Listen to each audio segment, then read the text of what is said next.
Hi everyone, welcome to on tips chemistry. आज हम लोग एल्डोल रिएक्शन करने वाले हैं। So let us start. Aldol reaction में क्या होता है, हमारे पास प्रोडक्ट में एल्डोल बनता है। एल्डोल मीन्स जिसके अंदर एल्डिहाइड और एल्कोहलिक, ऑल मीन्स ऑल हम लोग अल्कोहल के लिए यूज़ करते हैं, तो उसके प्रोडक्ट के अंदर हम लोगों को एल्डिहाइड और अल्कोहल दोनों मिलने वाला है प्रोडक्ट के अंदर। ओके, सो जो एल्डोल रिएक्शन है वो एसिड कैटेलाइज्ड भी होती हैं और बेस कैटेलाइज्ड भी होते हैं। एसिड कैटेलाइज्ड रिएक्शन हो एल्डोल या फिर बेस कैटेलाइज्ड हो, हम लोगों को सेम प्रोडक्ट मिलता है। सो उसका रिएक्टेंट कैसा होता है, what happens in aldol reaction is that यहाँ पर हमारे पास कार्बोनिल कंपाउंड होता है जिसके अंदर अल्फा हाइड्रोजन प्रेजेंट हो। ओके, सो अभी हम लोग कर रहे हैं एसिड कैटेलाइज्ड, मीन्स वहाँ पर H पॉजिटिव होगा, H आयंस होंगे, ऑक्सीजन के लॉन पेयर्स अटैक करेंगे इन H आयंस पर, मीन्स प्रोटोनेशन होगा।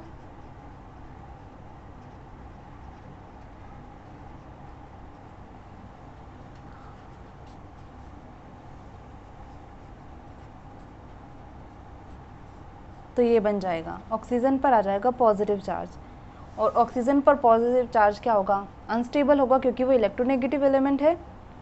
तो यहाँ पर क्या होगा, देखिए हमारा एसिड जो है, मान लीजिए हम लोगों ने HCl लिया था, तो हमारे पास सॉल्यूशन के अंदर H पॉजिटिव है और Cl नेगेटिव है, तो जो इसका काउंटर पार्ट है Cl नेगेटिव वाला, वो क्या करेगा, इस हाइड्रोजन को एब्स्ट्रैक्ट करेगा, जो अल्फा हाइड्रोजन है इस हाइड्रोजन को एब्स्ट्रैक्ट करेगा, यहाँ पर आ जाएगा डबल बॉन्ड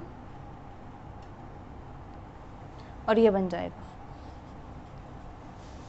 तो हमारे पास ये बनेगा।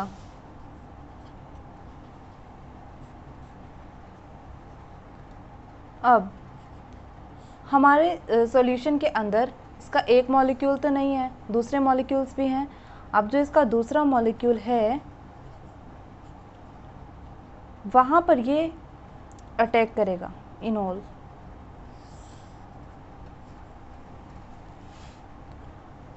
और हमारे पास ये बन जाएगा। और ये ही क्या है, इनोल है, और सॉरी एल्डोल है।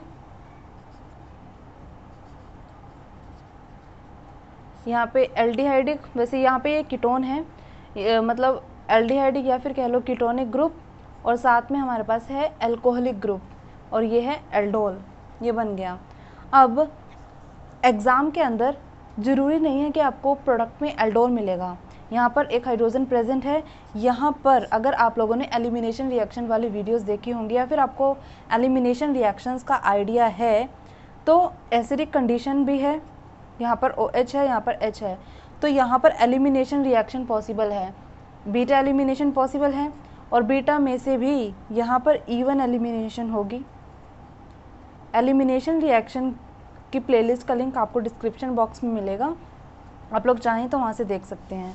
तो यहाँ पर इवन एलिमिनेशन होगी तो क्या होगा, यहाँ पर डबल बॉन्ड आ जाएगा।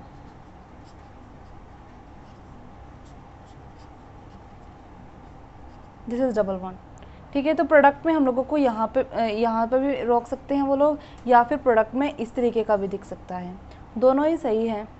ओके, सो जनरली हम लोगों को एसिड कैटेलाइज के बजाय एग्जाम्स में बेस वाली देखने को मिलती हैं, क्योंकि इनोलेट जो बनता है वो बहुत स्टेबल होता है। ठीक है, अब हम देखते हैं बेस कैटेलाइज्ड। बेस कैटेलाइज्ड में क्या होगा, देखिए रिएक्टेंट सेम है। अब की बार हम लोगों ने इसमें बेस डाला है, लेट्स से हम लोगों ने NaOH डाला है, उसका OH नेगेटिव वाला पार्ट क्या करेगा, हाइड्रोजन को एब्स्ट्रैक्ट करेगा, यहाँ पर है यहाँ पे आएगा डबल बॉन्ड, और ऑक्सीजन पे आएगा नेगेटिव चार्ज। इसे क्या बोलते हैं, इसे बोलते हैं इनोलेट। नेक्स्ट वैसे ही सेम दूसरा मॉलिक्यूल जो हमारा है कार्बोनिल कंपाउंड का, जिसके अंदर अल्फा हाइड्रोजन है, ऐसा ही सेम। ठीक है, अब यहाँ पे ना दो क्वेश्चंस आते हैं कि क्या ये O नेगेटिव, क्या यहाँ पर अटैक कर सकता है ऐसे और हमें प्रोडक्ट में ये प्रोडक्ट मिले RCO COR CH3 double bond CH2। एक पॉसिबिलिटी हमारे पास ये है, और दूसरी पॉसिबिलिटी हमारे पास क्या है कि ये डबल बॉन्ड अटैक करे, तो हमारे पास क्या प्रोडक्ट बनेगा,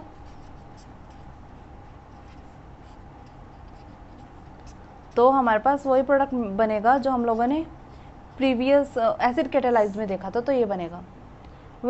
तो अब ये वाला बनेगा प्रोडक्ट या फिर ये वाला बनेगा, इसका पता हम लोगों को चलेगा HSAB प्रिंसिपल से। ठीक है, ऑक्सीजन और कार्बन का bond as compared to carbon और कार्बन का बॉन्ड ज़्यादा स्टेबल होता है एज कंपेयर टू कार्बन और ऑक्सीजन का बॉन्ड। तो हमारे पास प्रोडक्ट में ये नहीं बनेगा, प्रोडक्ट में ये ही बनेगा।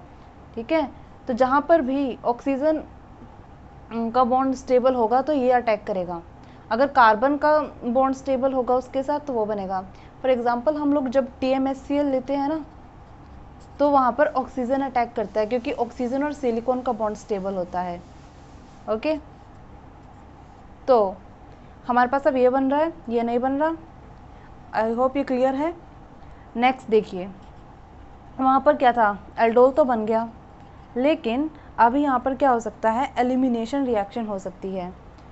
अब अगर आपने देखी होगी वीडियोस वगैरह, तो उसमें क्या था, यहाँ पर जब भी इनोलेट फॉर्मेशन हो सकता हो तो वहाँ पर कौन सा मैकेनिज्म एलिमिनेशन का पॉसिबल होता है, तो होता है इवन CB मैकेनिज्म। तो आप लोगों ने देखा एसिड कैटालाइज्ड में एलिमिनेशन इवन एलिमिनेशन थी और बेस कैटालाइज्ड में इवन CB है। ऑल दो प्रोडक्ट्स आर सेम, प्रोडक्ट्स तो सेम ही मिल रहे हैं हम लोगों को, लेकिन मैकेनिज्म डिफरेंट फॉलो हो रहा है। और जनरली हम लोग अभी बेस कैटालाइज्ड रिएक्शंस को ही देखने वाले हैं। देखिए हमारे पास एग्जांपल है। अब यहाँ पर देखिए, यहाँ पर वैसे ही होगा, यहाँ पर अल्फा हाइड्रोजन प्रेजेंट है, बेस क्या करेगा, उसको एब्स्ट्रैक्ट करेगा और यहाँ पर बन जाएगा इनोलेट, और वो इनोलेट दूसरे मॉलिक्यूल पर अटैक करेगा। और यहाँ पर ना एल्डोल ना बना करके एलिमिनेशन रिएक्शन के बाद जो डबल बॉन्ड वाला प्रोडक्ट बनता है वो बनाया हुआ है। आई होप ये प्रोडक्ट आप लोग बना सकते हैं। ऐसे ही बिल्कुल सेम ये है, यहाँ पर भी ये अल्फ़ा हाइड्रोजन प्रेजेंट है, इसके पास बेस एब्स्ट्रैक्ट करेगा अल्फ़ा हाइड्रोजन को, उसके बाद दूसरे मॉलिक्यूल पर इनोलेट अटैक करेगा और हमारे पास ये बन जाएगा। यहाँ पर भी ना एल्डोल नहीं गिवन है, डबल बॉन्ड वाला गिवन है, एलिमिनेशन के बाद वाला प्रोडक्ट गिवन है। नेक्स्ट देखिए, नेक्स्ट भी बिल्कुल सेम है, यहाँ पर हाइड्रोजन्स प्रेजेंट है और डिफरेंस क्या है, यहाँ पर ये दोनों बेस कैटेलाइज्ड हैं और ये है एसिड कैटेलाइज्ड। लेकिन हम लोगों ने देखा था कि प्रोडक्ट तो दोनों में ही सेम बनता है, चाहे बेस कैटेलाइज्ड हो या फिर एसिड कैटेलाइज्ड हो। ओके, लेकिन हमसे ना वो एग्ज़ाम में ये भी पूछ सकते हैं कि यहाँ पर जो एलिमिनेशन रिएक्शन हुई है लास्ट स्टेप में, वो कौन सा मैकेनिज़्म फॉलो किया है। तो आप लोगों ने देख लिया, ये बेस कैटेलाइज्ड वाली में तो इवन CB मैकेनिज़्म है और एसिड कैटेलाइज्ड में इवन एलिमिनेशन है लास्ट स्टेप में। ठीक है, अब नेक्स्ट क्वेश्चन देखते हैं। नेक्स्ट क्वेश्चन इनसे थोड़ा सा अलग है। यहाँ पर ना इंट्रामोलिकुलर यहाँ पर हो रही है, सॉरी इंट्रामोलिकुलर नहीं, क्रॉस एल्डोल रिएक्शन हो रही है। क्रॉस एल्डोल मीन्स देखिए हमारे पास ना यहाँ पर रिएक्टेंट्स में दो टाइप के कार्बोनिल कंपाउंड्स गिवन हैं। एक तो ये है CH3COH, दूसरा क्या है COH, है ना, ये दो टाइप के गिवन है। अब अल्फ़ा हाइड्रोजन तो इसके पास है, इसके पास तो अल्फ़ा हाइड्रोजन नहीं है। अब बेस यहीं से हाइड्रोजन एब्स्ट्रैक्ट कर सकता है, इधर तो अल्फ़ा हाइड्रोजन है ही नहीं, तो यहाँ पर तो क्या बन जाएगा CH2 नेगेटिव COH। अब जो क्वेश्चन है वो क्वेश्चन क्या है कि अब जब इनोलेट अटैक करेगा, ठीक है, यहाँ पर इस तरीके से इनोलेट बन जाएगा।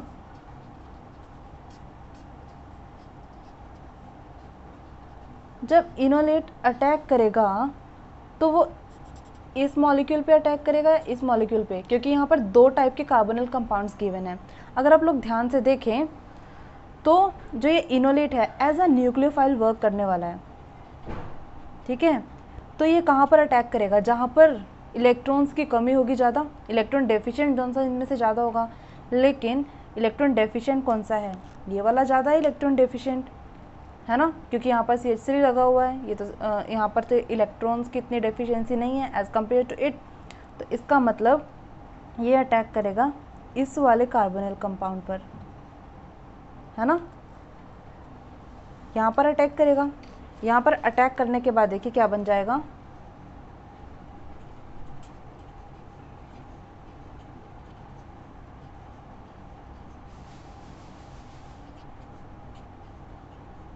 तो हमारे पास ये बन जाएगा। ओके, अब देखिए यहाँ पर लिखा हुआ है 4HCHO, मतलब 4 बार इसका ना यूज़ हुआ है इस मॉलिक्यूल का। इसका मतलब अभी भी जो अल्फ़ा हाइड्रोजन्स यहाँ पर प्रेजेंट है उनको बेस अब्स्ट्रैक्ट कर सकता है। ठीक है, तो इसी तरीके से और भी हाइड्रोजन्स एब्स्ट्रैक्ट होंगी और हमारे पास लास्ट में ना ये वाला प्रोडक्ट बन जाएगा। आप लोग करके देख लेना। अभी हम लोगों को क्या करना है, एक और बार हाइड्रोजन को एब्स्ट्रैक्ट करना है, फिर से हम लोग HCHO पे अटैक कराएंगे, फिर ना हमारे पास लास्ट में ये बन जाएगा। ठीक है, आई होप ये एग्जाम्पल क्लियर होगा। नेक्स्ट एग्जाम्पल देखते हैं। यहाँ पर भी सेम है, यहाँ पर अल्फ़ा हाइड्रोजन प्रेजेंट है, LDA भी एक बेस है, बल्कि बेस है,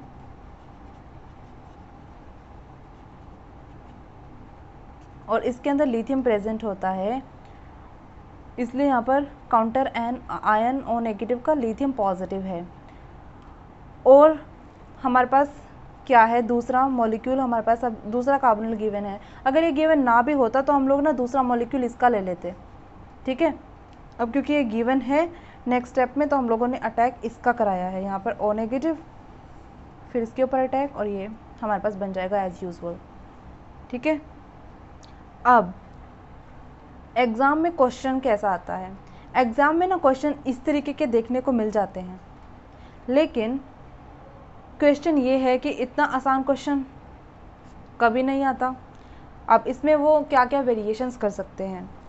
वहाँ पर क्या होता है एग्ज़ाम के अंदर ना, वो जो ये मिथाइल यहाँ पर आया है, ठीक है, इस टाइप के क्वेश्चन होते हैं जहाँ पर अगर यहाँ पर हाइड्रोजन ही प्रेजेंट होते तो कोई प्रॉब्लम नहीं थी, है ना, लेकिन अब यहाँ पर मिथाइल है और ये OH है।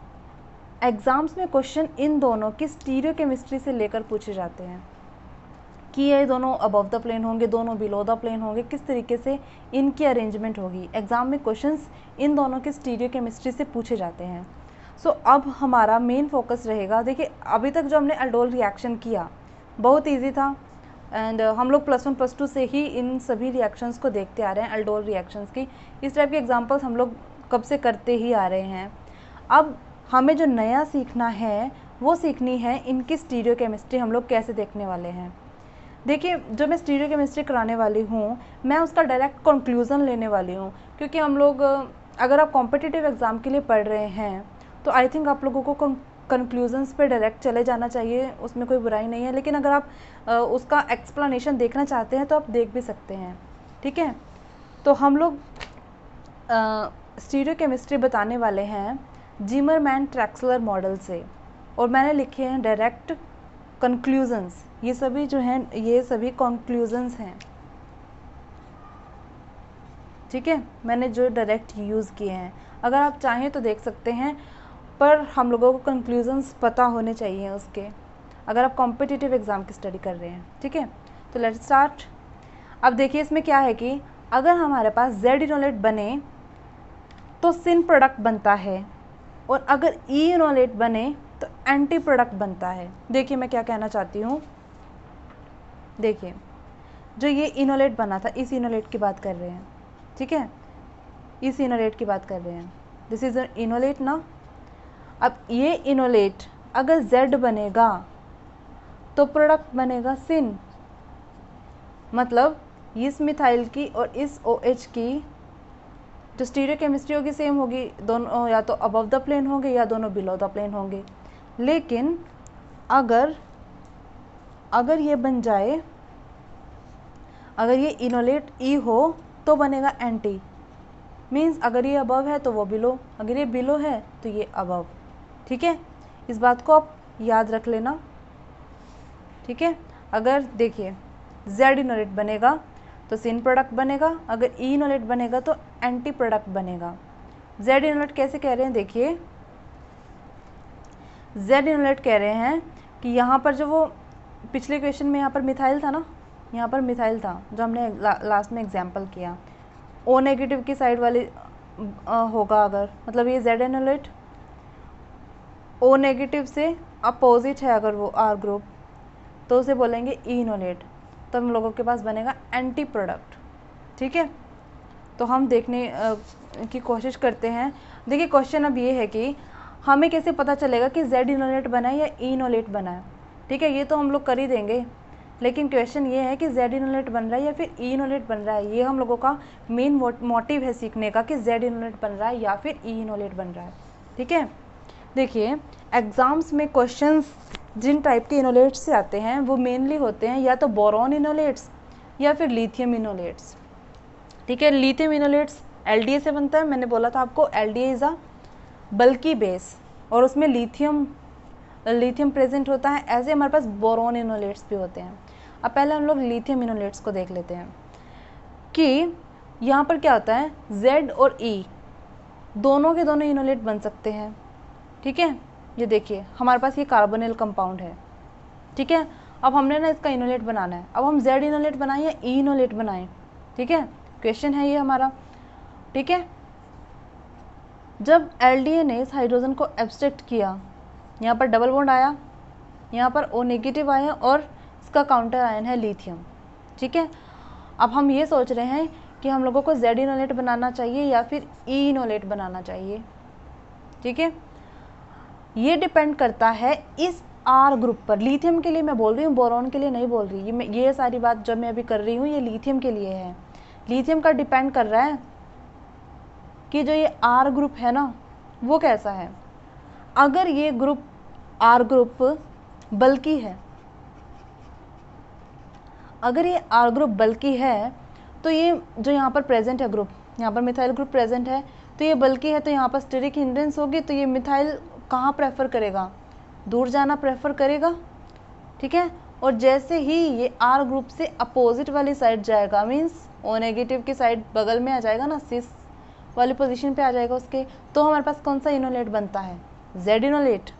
लेकिन अगर ये इतनी स्टेरिक हिंड्रेंस नहीं कर रहा है यहाँ पर, तो E इनोलेट बनेगा, तो यहाँ पर ये रह सकता है। यहाँ पर स्टेरिक हिंड्रेंस नहीं होगी तो हमारे पास E इनोलेट बनेगा। आई होप समझ आ रहा है।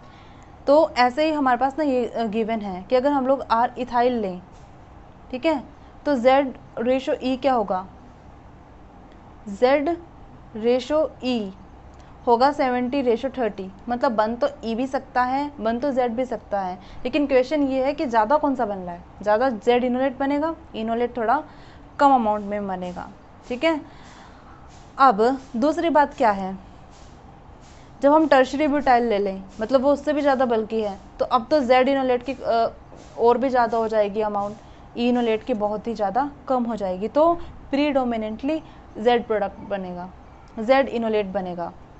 इनोलेट तो बना दिया हम लोगों ने, लेकिन इससे आगे भी बनेगा ना, अभी तो रिएक्शन होने इसकी बाकी है। अभी तो हमें पता चलेगा कि सिन प्रोडक्ट बन रहा है या फिर एंटी प्रोडक्ट बनेगा। ठीक है ना, देखिए ये हमारा Z इनोलेट है। अभी इसने अटैक करना है दूसरे मॉलिक्यूल पे, ये रहा,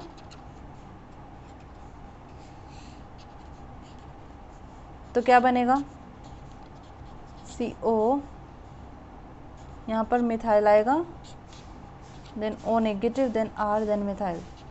ठीक है, और यहाँ पर वर्कअप करने के बाद यहाँ पर H आ जाएगा, मैं यहीं पे लिख देती हूँ। ठीक है, अब हम लोगों ने जो हमने बातें सीखी हैं वो क्या सीखी हैं, हम लोग ना इस मिथाइल और इस OH की स्टीरियो केमिस्ट्री की बात कर रहे थे। अब देखिए क्योंकि हमारे पास जेड इनोलेट बनना है तो मैंने क्या बोला था कि जीमरमैन ट्रैक्सलर मॉडल में अगर जेड इनोलेट बने तो सिन प्रोडक्ट बनता है और अगर ई इनोलेट बने तो एंटी प्रोडक्ट बनता है। अब हमारे पास इनोलेट तो कौन सा बना था, जेड इनोलेट बना था, तो इसीलिए हमारे पास कौन सा प्रोडक्ट बनेगा, सिन प्रोडक्ट बनेगा। मीन्स इस मिथाइल और इस OH की पोजीशन सेम रहेगी, या तो दोनों अबव द प्लेन दिखेंगे या दोनों बिलो द प्लेन। मैं यहाँ पे प्लस माइनस लिख देती हूँ, दोनों एनेंशियमर्स हैं, ठीक है। आई होप समझ आया आपको। ऐसे ही नेक्स्ट एग्जाम्पल है, इसको थोड़ा सा अब ना ध्यान से देख लेना, इससे आपको थोड़ा और समझ आएगा, ठीक है। यहाँ पर LDNA अल्फा हाइड्रोजन को एब्स्ट्रैक्ट तो कर लिया, यहाँ पर इनोलेट भी बन गया। अब क्वेश्चन ये है कि ये जेड इनोलेट है या फिर ई इनोलेट है ना। क्वेश्चन यही है हमारा, जेड इनोलेट है या ई इनोलेट है। अब देखिए रिंग स्ट्रक्चर है, अब ये वाला बॉन्ड इस O नेगेटिव के ट्रांसपोजिशन पे है, मतलब ये ई इनोलेट है, जेड इनोलेट नहीं है, ये ई इनोलेट है ना। रिंग पोजीशन ये यहाँ पर नहीं आ सकता क्योंकि ये रिंग में है, तो यहाँ पर तो ई इनोलेट ही बन सकता है। तो अब ये इस पर अटैक करेगा, ये बन जाएगा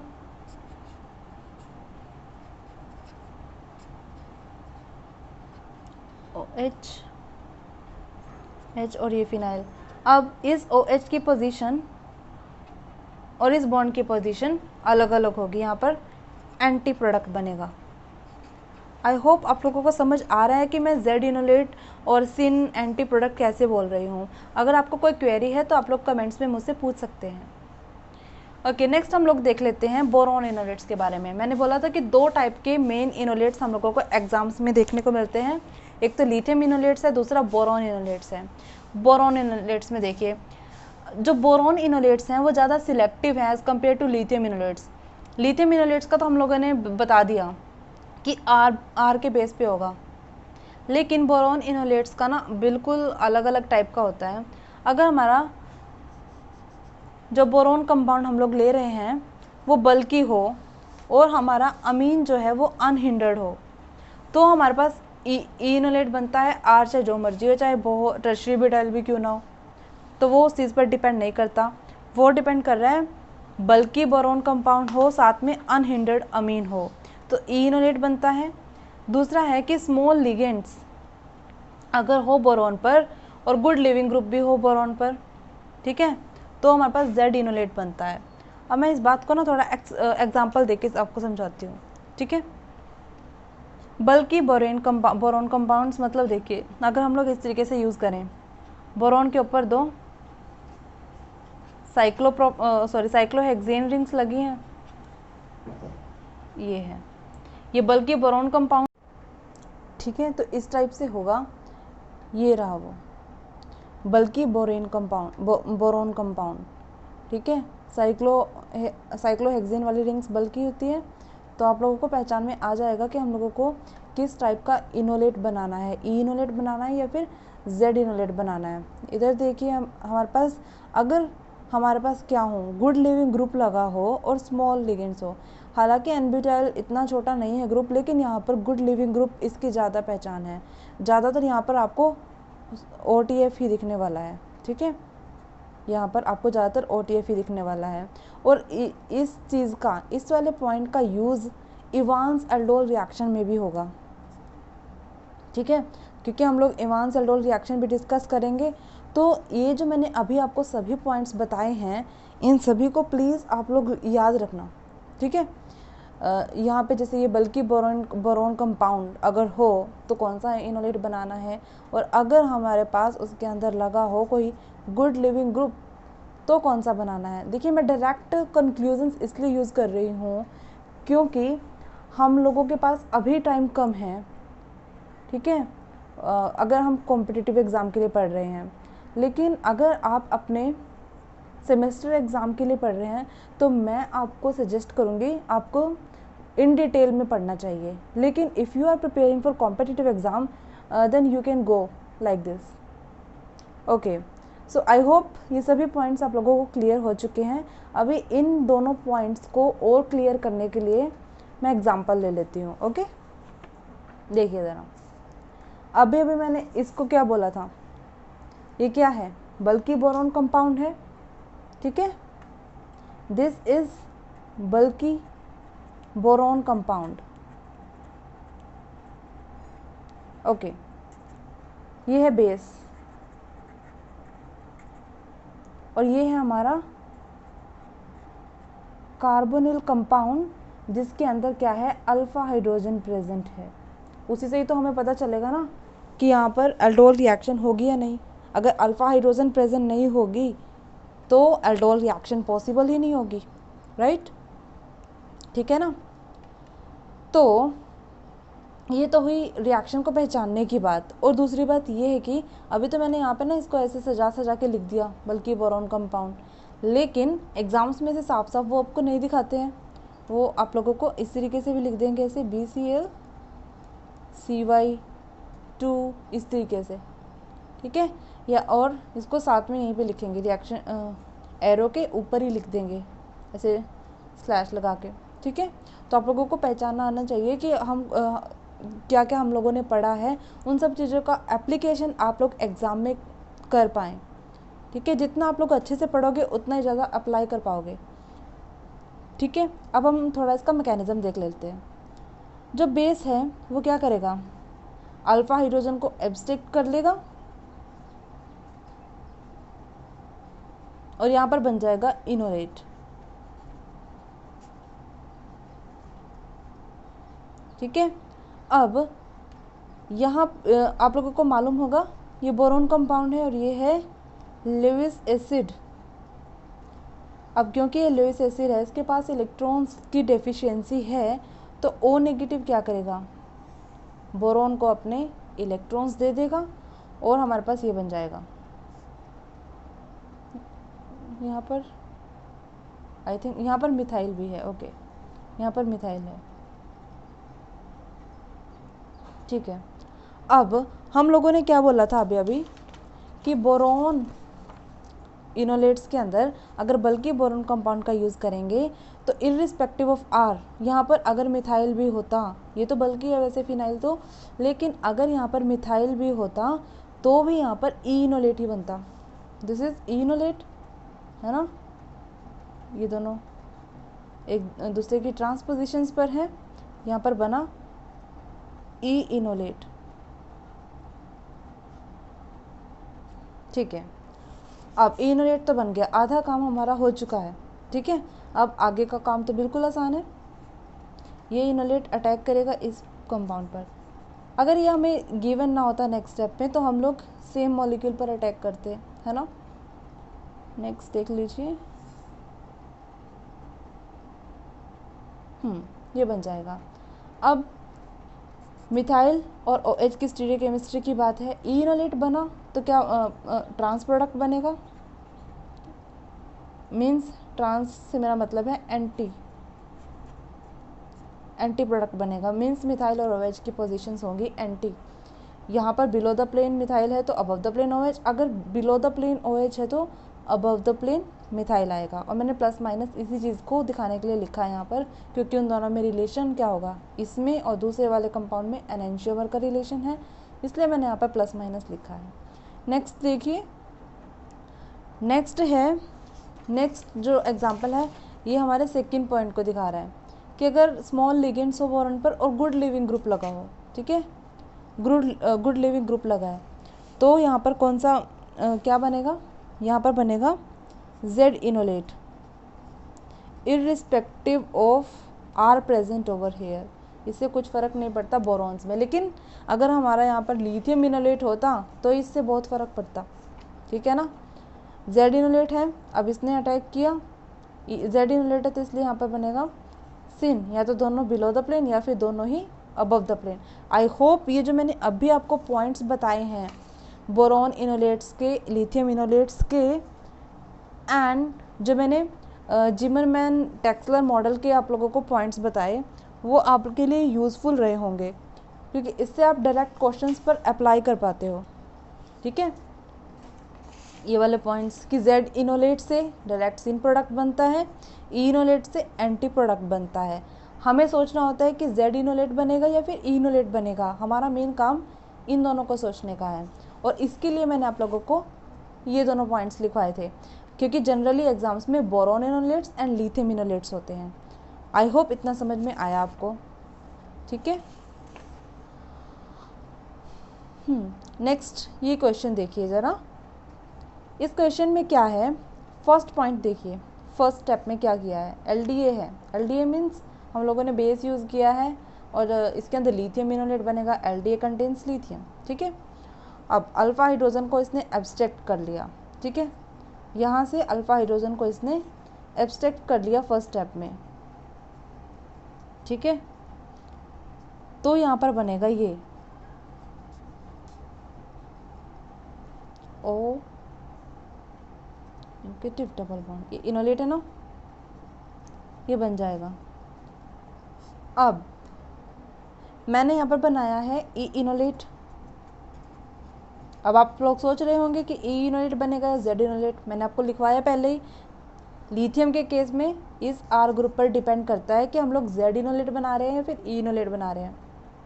सॉरी, मैंने यहाँ पे ये जेड इनोलेट ड्रॉ कर दिया है, लेकिन यहाँ पर बनेगा ई इनोलेट। क्यों बनेगा, देखिए ज़रा, जो OET है वो क्या है, लेस बल्कि, ठीक है। तो यहाँ पर बनने वाला है ई इनोलेट, ठीक है। तो ई इनोलेट बनेगा, तो यहाँ पर ये रह सकता है मिथाइल OET के बगल में, इसकी सिस पोजीशन पर, ठीक है। तो इसलिए यहाँ पर बनेगा ई इनोलेट।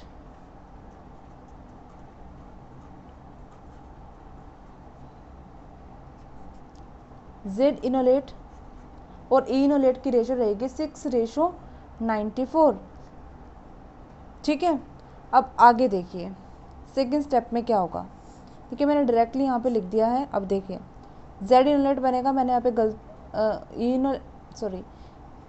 ई इनोलेट बनेगा, मैंने यहाँ पे गलती से जेड ड्रॉ किया है, यहाँ पर आएगा ये मिथाइल। उसके बाद देखिए TMSCl डालेंगे। TMSCl क्या होता है, सिलिकॉन, उसके तीन बॉन्ड मिथाइल के साथ है और चौथा है क्लोरीन के साथ। अब यहाँ पर क्या होता है, हम लोग सभी रिएक्शंस में क्या कर रहे हैं अभी तक एल्डोल रिएक्शंस में, कि ये डबल बॉन्ड अटैक कर रहा है, लेकिन यहाँ पर ऐसा नहीं होने वाला है, ये वाला पाथ फॉलो नहीं होगा। यहाँ पर देखिए, यहाँ पर बहुत ज़्यादा हो गया, मैं यहाँ पर ड्रॉ करती हूँ इसे।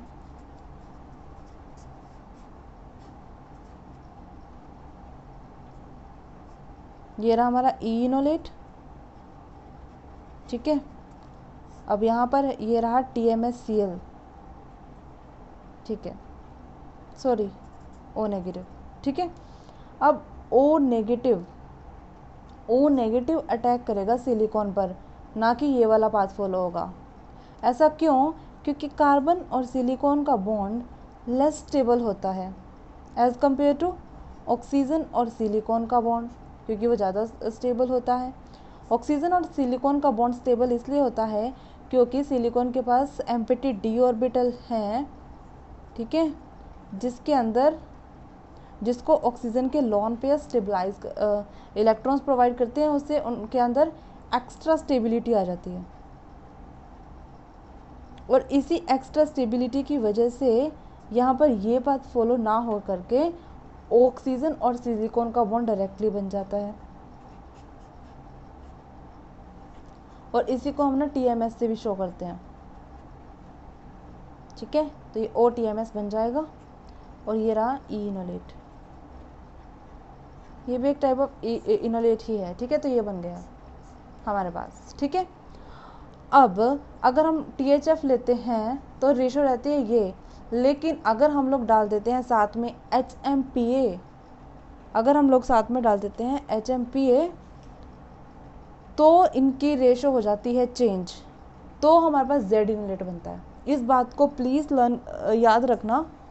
अगर हम लोग इसके अंदर HMPA डाल देते हैं तो यहाँ पर जेड इनोलेट बनता है बजाय कि इनोलेट। बनना कौन सा चाहिए था, बनना चाहिए था ई इनोलेट, लेकिन यहाँ पर बनता है जेड इनोलेट HMPA के डालने की वजह से, ठीक है। आप लोग इसका रीज़न प्लीज़ सोच के रखना कि HMPA का यहाँ पर क्या इफ़ेक्ट हुआ है, मैं इसके लिए एक सेपरेट वीडियो बना दूँगी अगर ज़रूरत पड़ी तो। वरना आप लोग भी मुझे बता सकते हैं कि अगर आप में से किसी को इसका रीज़न मालूम होगा, ठीक है। मैं इसके लिए नेक्स्ट वीडियो में बताऊंगी आप लोगों को कि HMPA का यहाँ पर क्या रोल हुआ। ओके, और हम लोग नेक्स्ट वीडियो में, अभी एल्डोल रिएक्शन वाला पार्ट एक्चुअली कंप्लीट नहीं हुआ है। यहाँ पर 3 मेन टाइप की एल्डोल रिएक्शंस होती हैं, ठीक है। वो बहुत इम्पोर्टेंट है, जो कि एग्ज़ाम पॉइंट ऑफ व्यू से वो हैं Mukaiyama aldol reaction, Evans aldol reaction बहुत ज़्यादा इम्पोर्टेंट है, और है हेनरी नाइट्रो एल्डोल। अभी ना हमारी ये 3 एल्डोल रिएक्शंस बची हुई हैं, हमें इन तीनों को भी कवर करना है। जो अभी मैंने सारे पॉइंट्स बताए हैं, ये इनका यूज़ होगा खास करके इवांस एल्डोल रिएक्शन में यूज़ होने वाला है, ठीक है। अगर आप लोगों ने इस वीडियो को अच्छे से समझ लिया तो मुझे नहीं लगता इस वीडियो में आपको कोई भी परेशानी आएगी। और मैं HMPA वाले बात के लिए एक सेपरेट वीडियो बना दूँगी। Okay, so don't worry about that. So thank you so much for watching.